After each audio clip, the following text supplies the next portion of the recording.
We're going on to our Abuja studios where we're being joined by the Director General of the Budget Office as we look at the 2015 budget, the analytics, the breakdown, the effects, and the plans for tomorrow. Mr.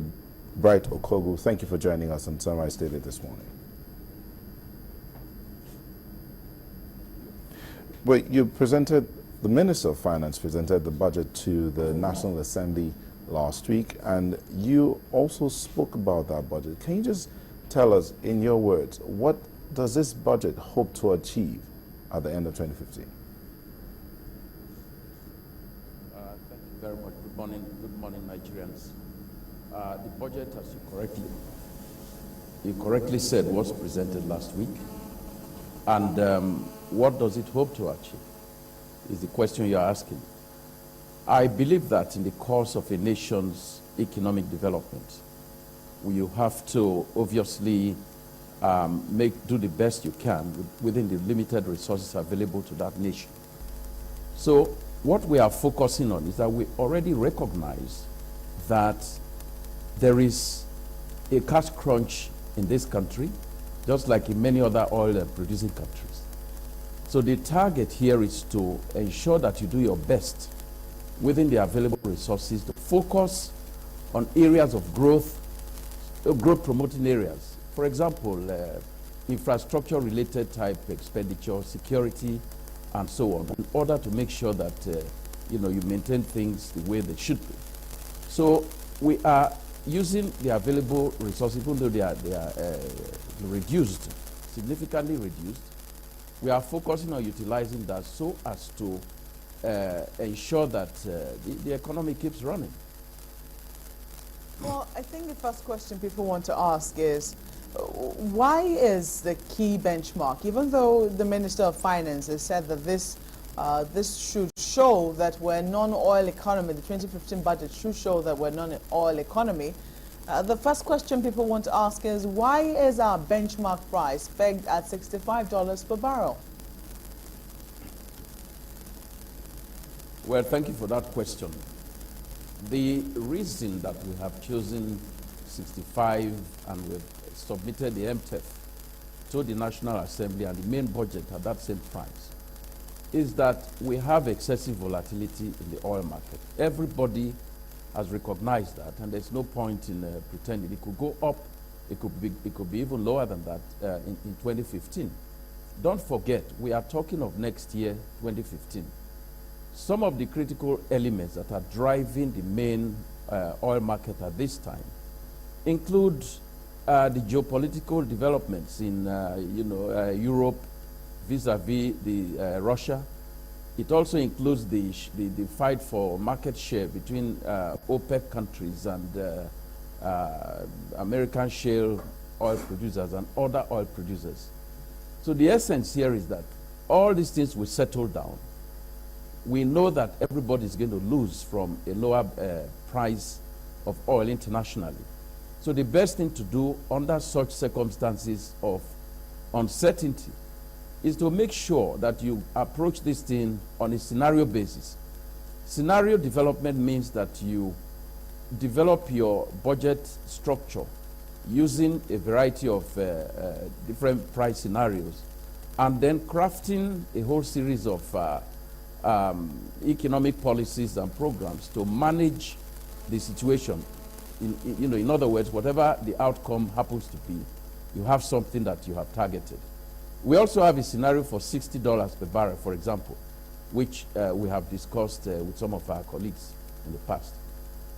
Well, I do know, I'm sure that you get that. The criticism is that the key benchmark is rather high, because they say that if it's been the style of the Ministry of Finance to ensure that it is significantly lower, there's usually a decent buffer between the current price of oil and the proposed price, the benchmark price as proposed in any budget, that it would have been safer for us to just peg it somewhere at the bottom so that we have that buffer and then there is some savings as well.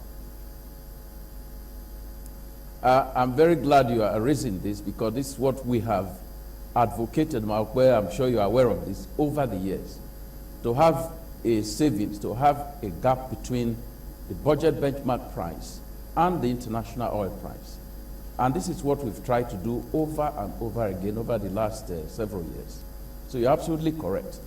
But in a situation where the price is as low as this, what I described to you is that we created a number of scenarios. We could easily pull up the $60 per barrel scenario, and then you'll have a gap of, say, $5, assuming the average turns out to be 65.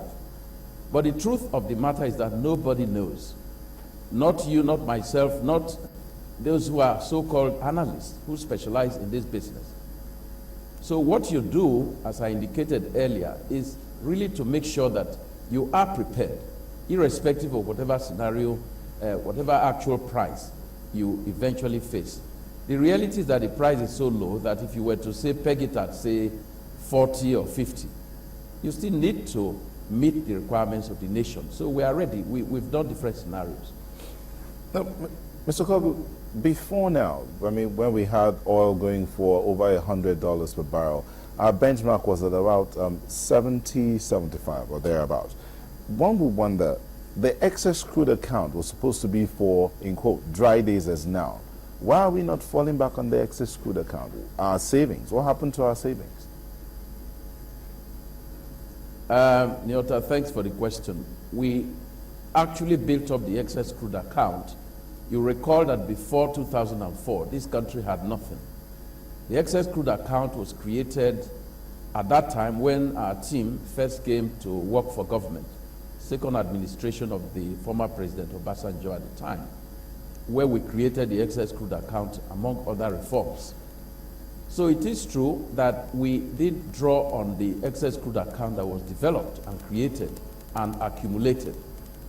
If I draw your attention, for example, to 2008, 2009, the price of oil declined sharply from $147 per barrel in July 2008 to under $40, about $38 per barrel, about 5 months after that.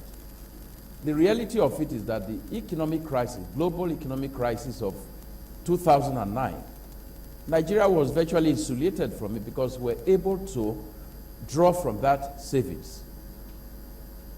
So the point you are making, why are we not drawing from the savings, is very, very easy to answer, which is the fact that since that level of saving that we accumulated and the withdrawals, we have not managed to build the excess crude back up to the level we believe it should be, simply because the benchmark price and the realized price, of course, with the production shocks, did not allow that to happen.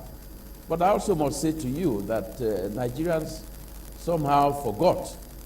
Every year we do a budget, and every year the issues are discussed. Analysts, some of them who, some analysts, some good, some not so good, will say to you, why are you saving at all? I can name you a number of them who were saying, why have an excess crude account? Section 162 says, eat everything. Now, those of us who made sure that we built some reserve at that time, we have been asked the same question. Why didn't we save enough? So the bottom line, we still have about a little over $3 billion at this point on the excess crude account, and we are going to partially draw on it next year.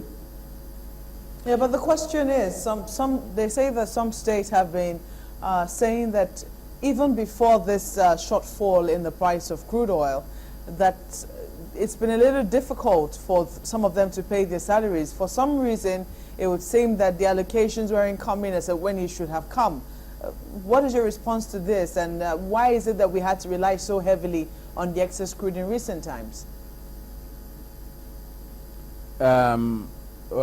Two things. Let me say two things. The first one is, it is not true that the money wasn't coming at the right time to the states. Everybody, states, federal and local governments are represented at the federation account every month. And during those meetings, they basically agree the sharing of what is available according to the Constitution. So there is no delay in the sending of whatever is available to states. You can have paperwork, 2-3 days, a week or whatever, that holds it, but typically people get their money. Now, your other question with respect to whether states are not able to manage. What we have in the excess crude account, as I already said, is being shared over the years, partly because of the quantity shock. You do a budget at 2.37, 2.38 million barrels per day. And if you end up producing 2.2 or even 2.1 million barrels per day, it means that the revenue that you should have had, which would have built up the excess crude account, you don't have it. And if you don't have it, you get the result that you currently have. I want to give you one piece of statistic.